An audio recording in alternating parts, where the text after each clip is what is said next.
మా ఆయన స్కూల్ ఫ్రెండ్కి మేమైతే బియ్యం పోస్తున్నాం. తనకు రీసెంట్గా డెలివరీ అయింది. ఫస్ట్ బాబే, ఇప్పుడు కూడా బాబే.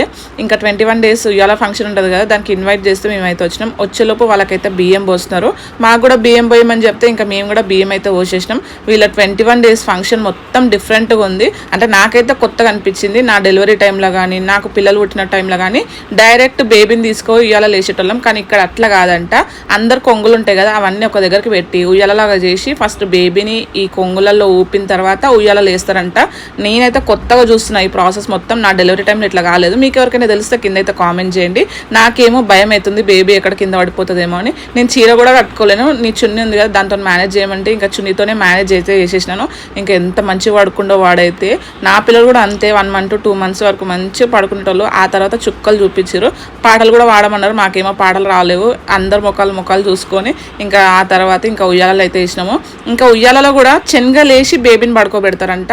మేమేందంటే బేబీకి సంబంధించిన నాయనమ్మ కానీ అమ్మమ్మ ఉంటారు కదా, వాళ్ళ అంటారు చీరలు ఉంటాయి కదా, పాత చీరలు, పట్టు చీరలు, అవి వేసిన తర్వాత ఇంకా బేబీని అయితే పడుకోబెడుతుంటే. కానీ వీళ్ళు అట్లా కాదు, చెనగలేసి దాని మీదకి టవల్ వేసి బేబీని అయితే పడుకోబెట్టారు. మీరు ఒకటి అబ్జర్వ్ చేసిరా, ఈ వీడియో మొత్తంలో మా గగన్ కనిపించాడు. ఎందుకంటే వాడు ఇంటి దగ్గరనే ఉన్నాడు, పడుకొని అసలు లేస్తలేడు. ఎంత లేపినా రారా పోదామంటే లేస్తలేడు అని వాళ్ళ ఇంటి దగ్గరనే పడుకోబెట్టి నేను మా ఆయన అశ్విక్ అయితే ఫంక్షన్కి వచ్చినాం.